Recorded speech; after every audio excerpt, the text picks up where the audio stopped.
Here we go.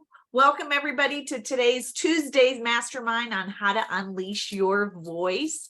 I'm excited to talk to you guys about this today because we're going to be talking about emotion, but I'm curious, has anybody ever had a conversation where they've never had a disagreement? Have you ever gone a day without having a disagreement with somebody? You've had a day? Okay, cool. Yeah? Yeah, several. You've had several. I love it. I love it. Disagreement is part of communication. And so have you ever been down a rabbit hole where you're having a conversation and the disagreement just keeps going and you're like, we're not getting anywhere, right? Or it ends up getting emotional.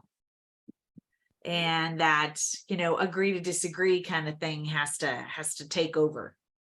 So I want to talk to you guys today a little bit about that, because part of communication and part of speaking is knowing that you are going to have people that disagree with you and that you are going to disagree with other people. And just because you disagree doesn't mean someone's right or someone's wrong. And how do we handle that challenge when we see or we hear and we're speaking with somebody who disagrees with us? So no, I they're don't know. usually wrong. You're never wrong. No, they're usually wrong at that point. So Exactly. So I've been married over 20 years. So I get the fact that, I'm always right. He's wrong, right? oh, So I'm outnumbered here. happy wife, happy life. But the reality is, it's, as a speaker, you're going to get those disagreements. And how do you set yourself up for success where you don't bring the emotion into it and you don't create a challenge that it's just somebody just needs to talk something through? Or maybe you are able to just walk away and appreciate the other person's perspective. I think the agree to disagree part is lacking today. People don't know how to disagree anymore. It's either my way or the highway, right? Somebody's right or somebody's wrong. But here's the thing, there's different perspectives and different realities for each and every person. So your reality and your real life is not going to be the same as somebody else's. So we have to be open to understanding that there's a different perspective and just appreciate that they're coming from a different place. So how do we do that, right? Especially when we're speaking, whether you're on stage, whether you're doing a one-to-one, whether you're with your family, how do you do this and do this effectively? So I've been doing a little digging. My background, you guys might know, is psychology. So started reading some articles and I'm like, I know how to do this technically, but how do I educate you on how to do this? And so I've come up with a couple steps on how to do this effectively. And the first, somebody's going to keep coming. Well, we'll let them come when they come. I'll put my phone away.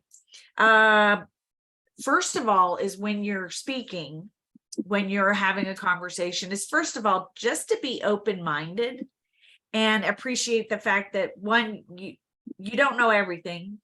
Two, you're the boss of the applesauce and pretty much that's it, right? You're the boss of your body. You're not the boss of somebody else's body, but you need to be open-minded and teachable, knowing that there's going to be different perspectives. So when we put our little blinders on and think that it's our way or the highway, we lose the opportunity to grow. So being open-minded and being appreciative of a different perspective is key to continuing a conversation and not going down a rabbit hole, a sad rabbit hole.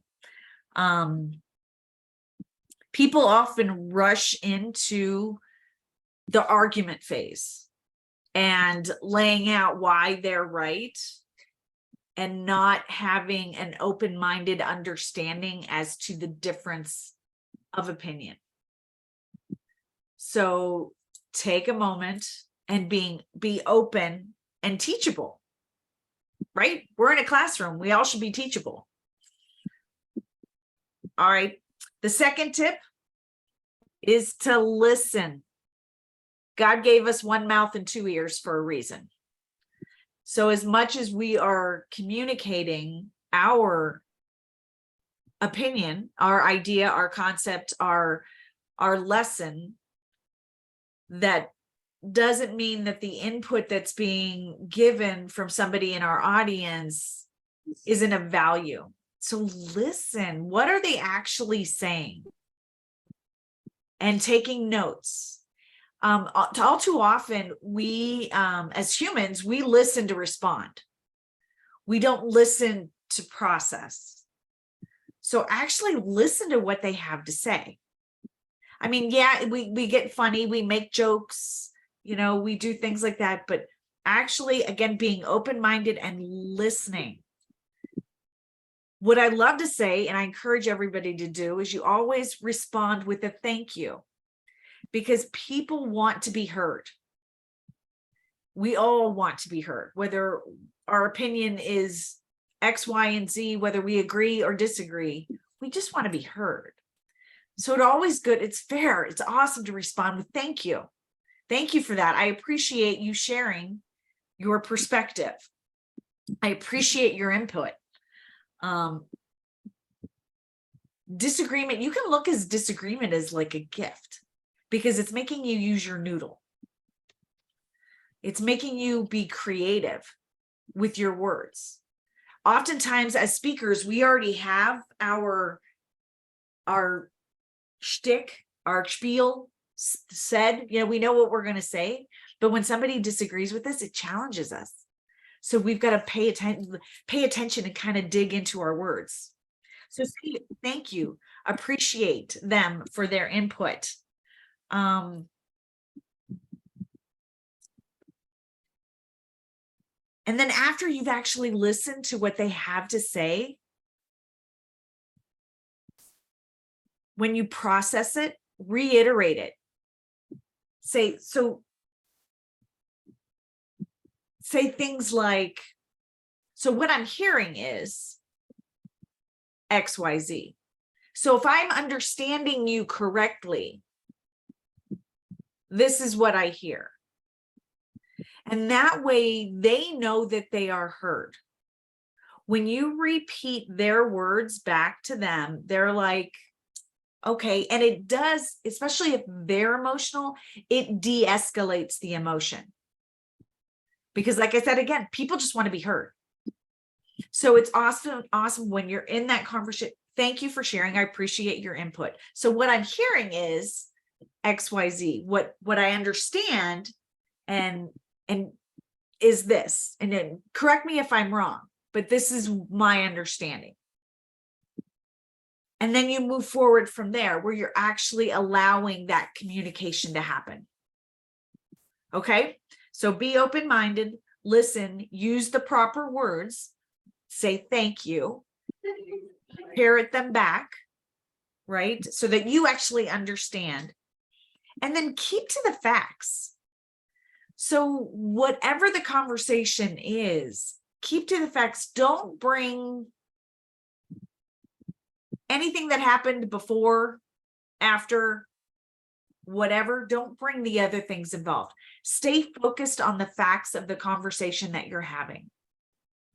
It's easy to go, especially with family, it's easy to go off on a little tangent. Well, you said this and you did, this is just like blah, blah, blah. Stay focused on what's going on. Stay focused on the facts. There are always multiple sides to every story. And I don't necessarily, there's not always two, sometimes there's more. So you keep to the facts and disagree without getting sucked in. So pay attention to your emotions.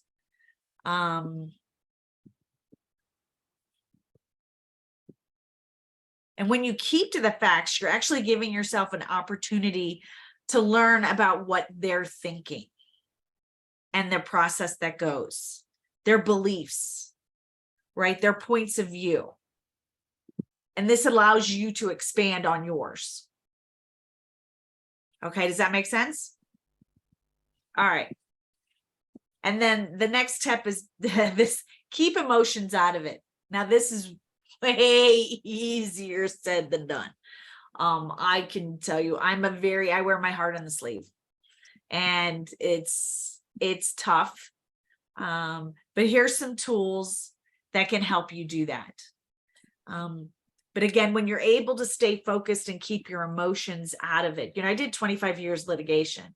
It's advocating for somebody without getting your emotions. That's a skill you can develop, right? Advocating for your point without getting emotions. It's a skill you can develop. So this is something you guys just keep practicing and practicing. So by doing the open mind and staying to the facts, those are tools to help you. But also, when you're in that situation and you're feeling your emotions, pause for a minute. Most times we're feeling attacked.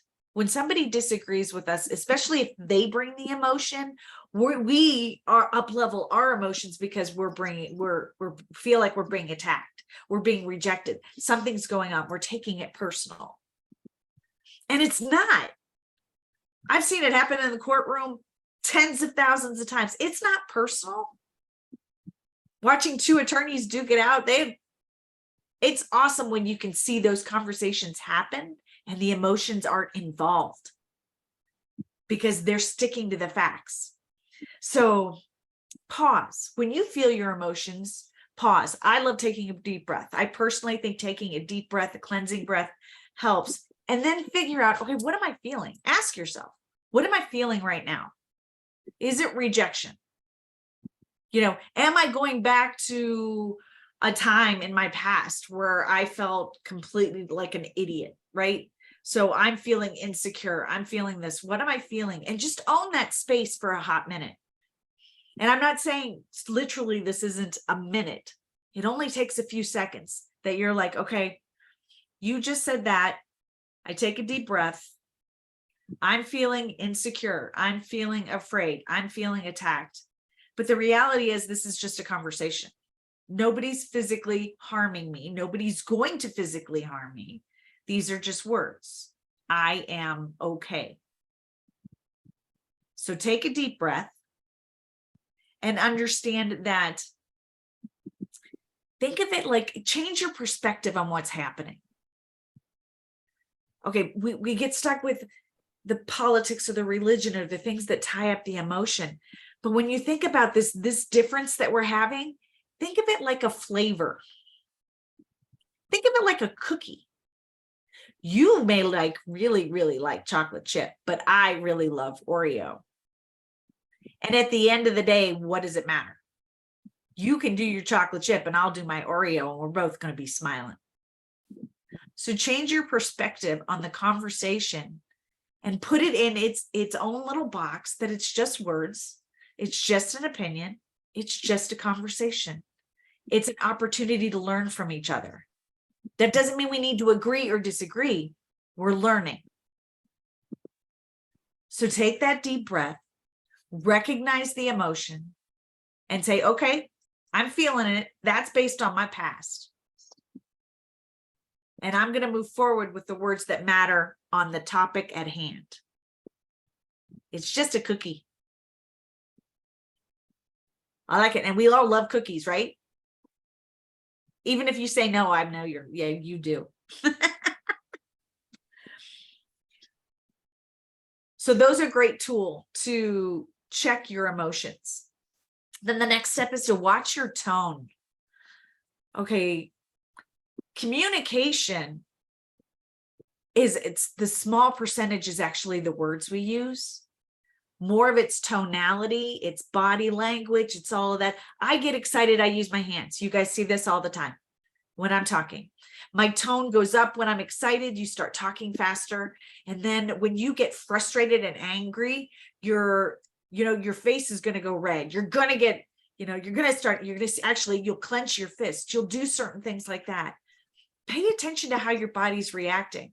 And when you do that deep breath, relax your shoulders, relax your hands, okay, and stop allowing the body to go emotional. Watch your tone of voice.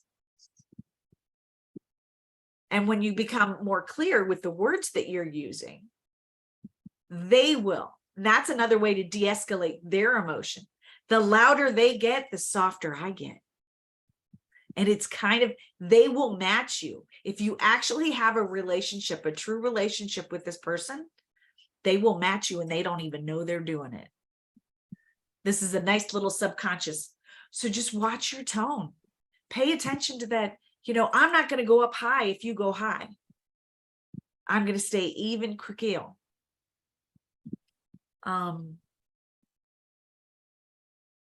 So the tone and body language are huge when it comes to communication. And then know when to get out. That's my last tip. There are going to be people who just love to disagree. I'm related to one of those, just so you know. I've had 20 years of dealing with this individual, and I have learned that at some point, you just smile. Thanks. Good to know. Okay. Appreciate you. Because it's not going to go anywhere and it's not going to do yourself any good. Some people just love to argue. So, and you'll know early on as you're having this conversation and you're saying, thank you for your input. This is what I hear. This is my understanding. And as you move forward in the conversation, they're just going to keep going like this. And it doesn't matter. So you're going to be like, okay, that was fun. Okay, thank you for sharing. Let's move on to another topic. Or, you know what? I got to go. Appreciate your time. Talk to you later. So that's my thoughts. The tips that I have. Any feedback, any additions? What do you guys think about that? Are there any tools that you've used to help stay within a conversation, to agree to disagree without getting tied up into the emotion or the rat race? Miss Wendy. Actually, I just had this situation today. I'm down in the Springs dealing with my other business, and which is a rental property for RVs. And my manager let me know that my unit is no longer rentable. So I had to come down and look at it. And of course, I only see, right, I live up in Denver, so I only see what he tells me. I only know the little bits that I get on text, right? Yeah. So I had to have I had to plug away a little bit at a time, right? So he starts sharing his calendar and like showing me what's renting, what's not renting, and when the peak periods are and when they slowed down. I was like, oh, so that's why you went on vacation during peak season, because you guys had a period where you didn't have any rentals. Okay, that makes sense. And he's like, yeah, right. So asking like the little gentle questions and allowing them to speak first and get all of their communication out first will usually answer a lot of your questions. And I still had some. And so I was like, so I asked him a few more questions because things didn't make sense. And then I could feel the tension building. So what I would do is I would say, okay, I'm not judging. And he's like, well, it feels like you are. I was like, well, I'm not. I'm just trying to express my side of it so you can help me understand your side of it and get some clarification. Right? So identifying the goal and the intentions in the conversation and reminding each other that you guys have the same goals or have similar intentions for the conversation will usually diminish any tension or negative thinking on the other person's end. Oh, I love it. That's true. I mean, that's great for like when you're working with a team, right? You're all working towards one thing. You may have different ideas and different understandings on how to get there. But at the end of the day, being everybody being on the same page and having grace, right? Having that grace to ask clarifying questions and listen to what they're saying. So I love that. Thank you for sharing. Any other thoughts on this? I think sometimes it's hard, at least for me, to not take it personally. So, maybe you're in a team meeting or something and you're bringing up ideas and you think you've got this great idea, and no sooner do you like say it and all of a sudden it's just like shot down, or, they're like, why would you even think that, or something like that. And then I like take it personally because I think they're attacking, even though I know it's not attacking, but, then I get defensive. Yeah. Yeah, it's tough to be disagreed with, right? Because we identify our thoughts as that's part of who we are. That's part of our identity. But, disagreeing is a way of growth. And that teaches us different things. I mean, there are beliefs you have today that you didn't have 5 years ago because somebody opened your eyes to a different thought and a different perspective. So just when people disagree with you, it's an opportunity to learn. And it may be your opportunity, or it may be their opportunity to learn. You don't know until you continue that conversation without the emotion. So that's why you check it. Just check it, because you can't say, stop feeling this. You can't cram it down. That's not fair. You go, yeah, you're good. That's going to get, so you've got to own that space. Okay, this is what I'm feeling. My heart's racing. I'm feeling a little hurt, but it's not about me. This is about the cookie. And then taking that deep breath, and it takes courage. It really does. Every time you speak, it takes courage. But what you bring to the table and your opinions and thoughts and systems and what you believe in, it matters. It's important. We will never grow if you don't bring your greatness. Miss Serena, did you have something to say? Yeah, I was just going to say, sometimes when you're like with somebody that you're close to, you can say, we'll agree to disagree respectfully, because you're not going to change somebody's mind on certain things, and they're not going to change your mind on certain things. And so I think that we really have to be, how can we be strategic to say, I'll be respectful, but I don't need to agree. Right. 100%. And I think that's what we're missing in today's society with politics and all that's going on, is people don't know how to walk away saying, I just agree to disagree with you. I don't hate you. You're not the bad guy. I'm not the bad guy. Let's just agree to disagree and be respectful. So I love that. Thank you for sharing. Anything else? It can be tough if you come in as the expert and you're talking, and then all of a sudden you get, negative thoughts or disagreements. You want to say, look, I know what I'm talking about.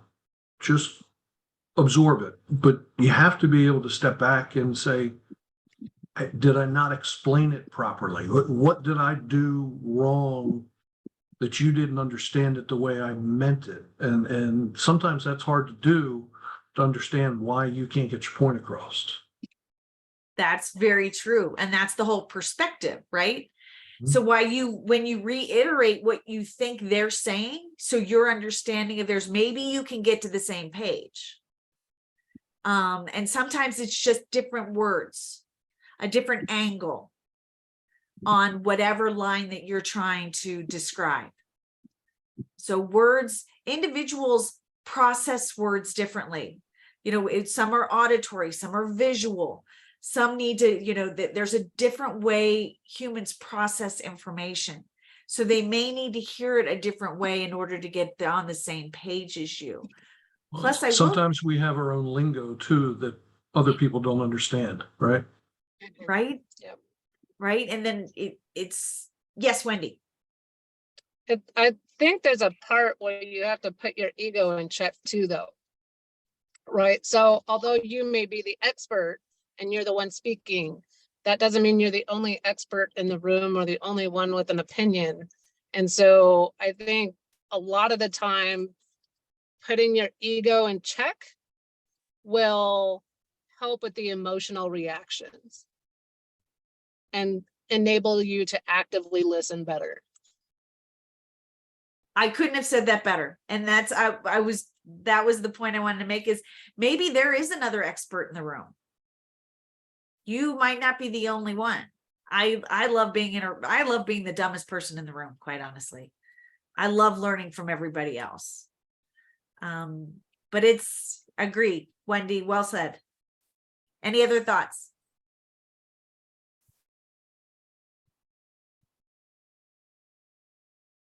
Awesome.